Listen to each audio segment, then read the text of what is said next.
Quem leu a Viver Bem em Revista do mês de abril viu o Dr. Aécio Góes na capa.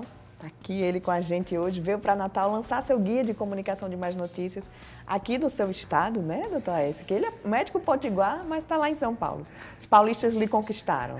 Nossa, bastante, Gil. Mas assim, primeiro eu queria agradecer, que prazer estar aqui no programa de vocês, assim, repercussão enorme da revista, né, e muito interessante a gente vir para falar um tema tão palpitante, que é notícia difícil, que é má notícia, né, Ju? Então, assim, a repercussão da revista foi enorme e a gente fica muito feliz de vir para o nosso estado de origem para comentar esse tema que é tão importante, né, Ju? Muito importante mesmo, principalmente para os médicos, que eu acredito que faz parte da rotina de vocês, com né? certeza. Estava conversando aqui com o Dr. Kleber, que é hematologista, então assim, essa questão do diagnóstico é difícil falar para o paciente e é importante saber comunicar essa má notícia, né, doutor? Eu acho que você está entrando num ponto que é muito importante, Juliana, que é assim, para o médico é muito difícil. Se o médico não for preparado para comunicar de uma forma adequada, esse processo é muito difícil para o médico. Mas eu acho que a gente passa por uma etapa, por um processo, é que essa comunicação, além do médico, ela vai ter que ser interprofissional.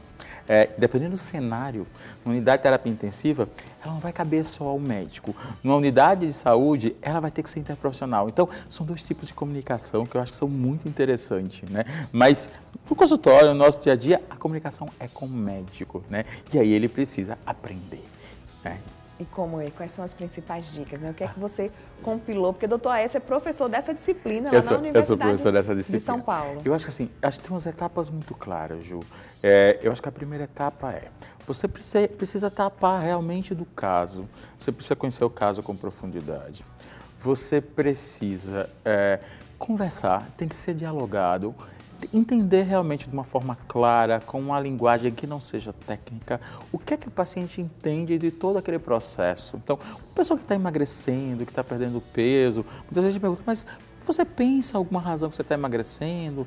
Porque a gente está pedindo essa ressonância de coluna. Então, é muito importante fazer esse diálogo. Uma coisa que é muito angustiante se as pessoas querem saber da informação. Porque tem estudos, Ju, que mostra que 85% a 90% das pessoas querem saber sobre o diagnóstico com precisão. Mas tem gente que realmente não quer. E aí é onde a família participa desse processo. Então, isso faz parte do processo de comunicação. Além disso, você precisa, de uma forma assertiva, você ficar próximo do paciente na hora da comunicação. Então, é muito importante na comunicação que ela não tenha barreira.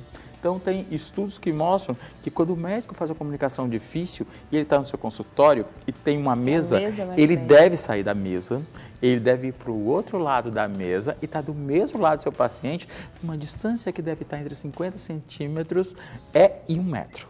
Então, mais próximo. Para se for necessário o toque, é necessário o toque. E a comunicação ela deve terminar com um resumo.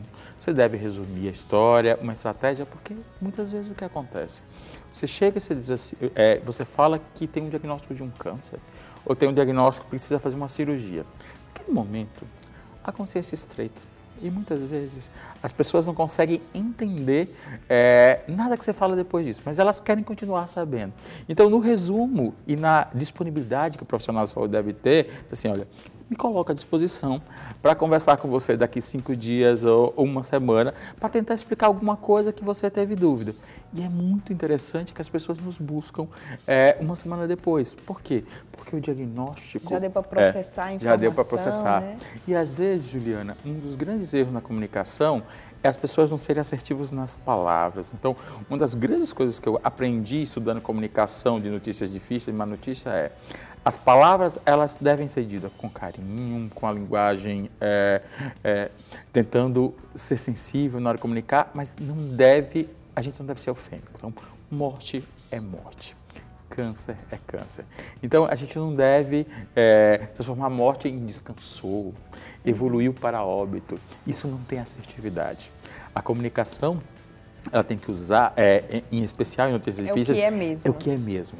Então, dizer que alguém morreu, se você fala com afeto, se você fala com a linguagem acolhedora, aquilo é muito mais assertivo.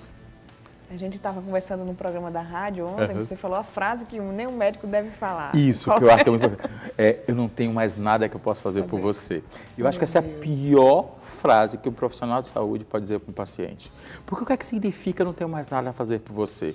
Significa o abandono, né, Juliana? Eu lavo as minhas mãos. Eu lavo as minhas mãos. Agora você caminha só. E talvez o que o paciente mais quer é que nessa fase final, tem o profissional de saúde do seu lado, que tem um médico do seu lado.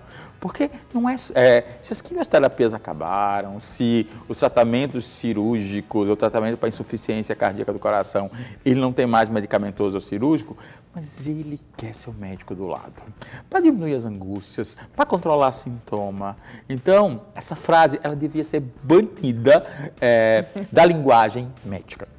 Ótimo. Pois é, olha aí, médicos, vamos ler esse guia, que eu já soube que esgotou em São Paulo. Esgotou. No dia do lançamento já esgotou a primeira edição. Né? Então está indo muito bem, a gente fica muito feliz. A gente escreveu para essa geração se educar, para gerações antigas que não foi treinada. O que é que acontece?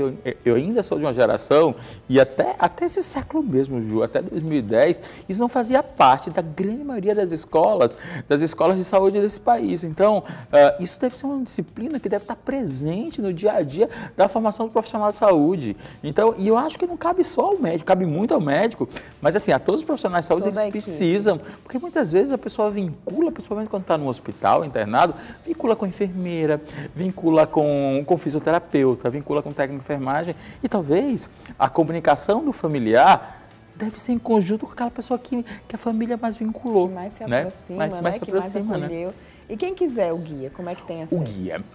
O guia está no site da Editora Ateneu, então pode acessar a Editora Ateneu, guia de comunicação de mais notícias, compra pela internet, rapidinho está em casa, então acho que é fácil, um bom acesso. Ótimo. Doutor Aécio, Viver Bem aqui de portas abertas. Sempre que estiver em Natal, já fica o convite. Pode vir aqui, que Nossa, a gente tem muito Juliana, que que prazer também estar das Viver Bem. outras áreas, né? Que ele é cardiologista, intensivista, clínico, professor. Porque no futuro a gente quer fazer um guia, Juliana, um guia de comunicação de boas notícias. Então, o nosso futuro é pensar numa coisa nesse sentido. Tentar fazer com que os pacientes tenham mais adesão a fazer atividade física, a se alimentar saudável. Então, tem técnicas de você conseguir isso da forma melhor. Então, mas isso é o futuro. Isso é o futuro, e a gente vem no Viver Bem falar de como melhor, notícias boas. Obrigada, doutora. Um prazer, Juliana, muito obrigado. O programa de hoje fica por aqui. Obrigada por sua audiência. Lembre-se que você pode manter esse contato direto com a gente através das redes sociais. Somos Guia Viver Bem no Twitter, no Facebook e no Instagram. E se você quiser rever qualquer reportagem, qualquer entrevista que é exibida aqui no programa, é só acessar lá o nosso canal no YouTube, youtube.com/TV Viver Bem, que está tudo disponível para você. Ótimo final de semana, né? Priorize aí os hábitos saudáveis na sua vida, porque você merece viver muitos anos e viver muito bem. Próximo sábado, a gente se encontra mais uma vez aqui na Band.